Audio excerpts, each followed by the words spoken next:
dass gerade die älteren Menschen unserer Gesellschaft historisch bedingt einem Meinungsmonopol ausgesetzt sind durch ihren Medienkonsum. Das sind die öffentlich-rechtlichen Medien, das ist die Zeitung, das ist das Radio. Hören Sie mal zu, ich komme gleich darauf zu sprechen und ich lasse auch Zahlen sprechen.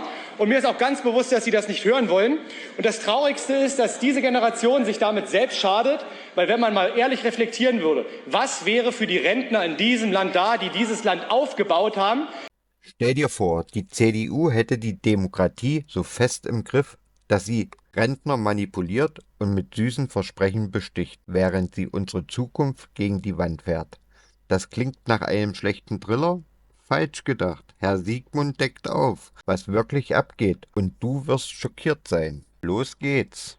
Die Zukunft der Deutschen wird aktuell gegen die Wand gefahren wie nie zuvor. Und ich sage mal, das ist kein Geheimnis mehr. Das sieht jeder, der sehenden Auges durch unsere Städte geht.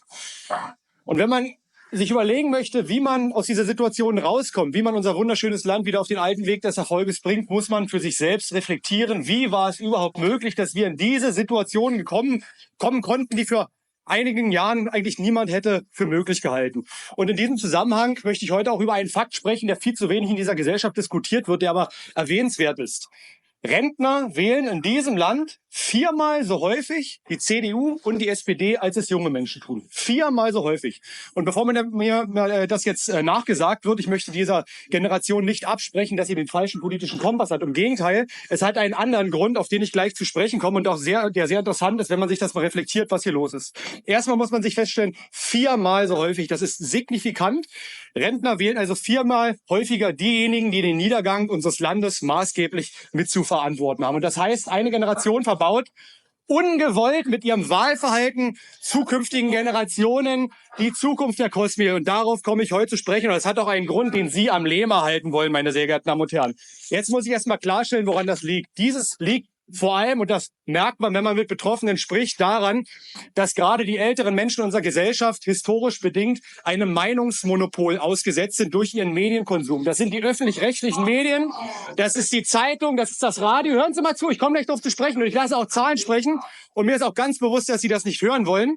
Und das Traurigste ist, dass diese Generation sich damit selbst schadet, weil wenn man mal ehrlich reflektieren würde, was wäre für die Rentner in diesem Land da, die dieses Land aufgebaut haben, wenn man die Mittel, die sie auch erwirtschaftet haben, vernünftig für deren Renten einsetzen würde.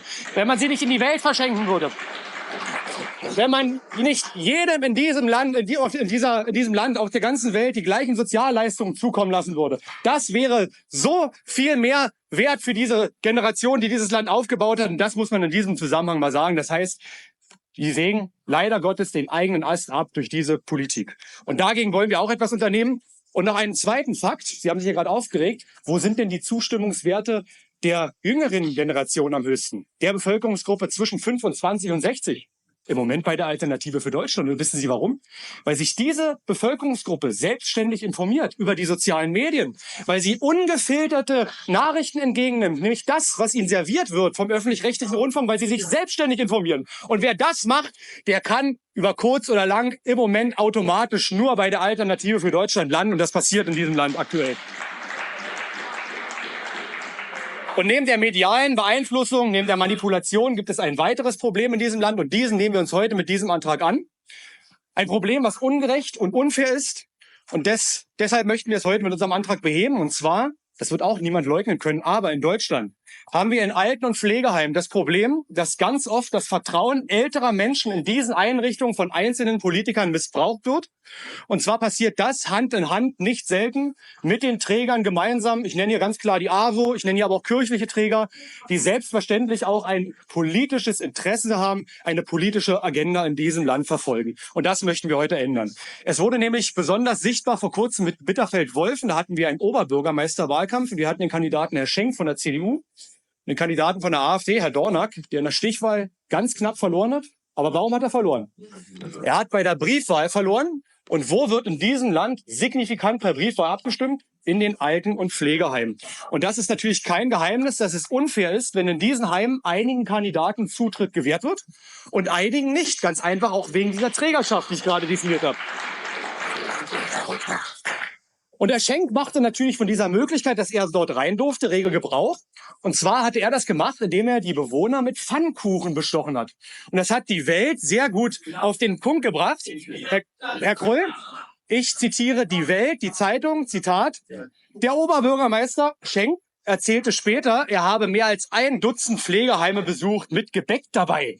30.000 Schritte habe ich gemacht, sagte er ganz schlecht. Mit dem Blick aufs eigene Alter sei es ja nicht, schon mal einen Überblick über die Einrichtung zu haben. Er und seine beiden Mitstreiter, CDUler von 76 und 68 Jahren, lachen. Ja, das kann man witzig finden, aber genau so läuft das in diesem Land. Hier wird eine einseitige Beeinflussung der Bewohner betrieben, die sich nicht dagegen wehren können, ganz einfach, weil sie diesem Meinungsmonopol unterworfen sind. Und genau das wollen wir heute mit unserem Antrag ändern. Dem wollen wir einen Riegel vorschieben, meine sehr geehrten Damen und Herren. Herr Wick, wir können es nicht zulassen, dass Frau Keding die Wahlentscheidung, die durch Pfannkuchen herbeigeführt wird, dieses Land weiter gegen die Wand fährt. Aber auch wenn die CDU das hier sehr amüsant findet,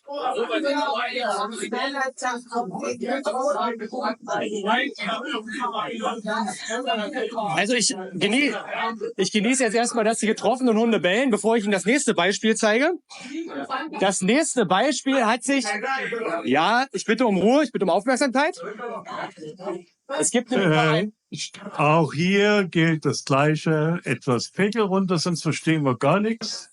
Es gibt und nämlich können uns keine Meinung bilden. Dankeschön, Herr Präsident. Es gibt noch ein weiteres Beispiel, ähnlich perfide. Das hat sich in Jericho zugetragen. Dort gab es auch einen Oberbürgermeisterwahlkampf.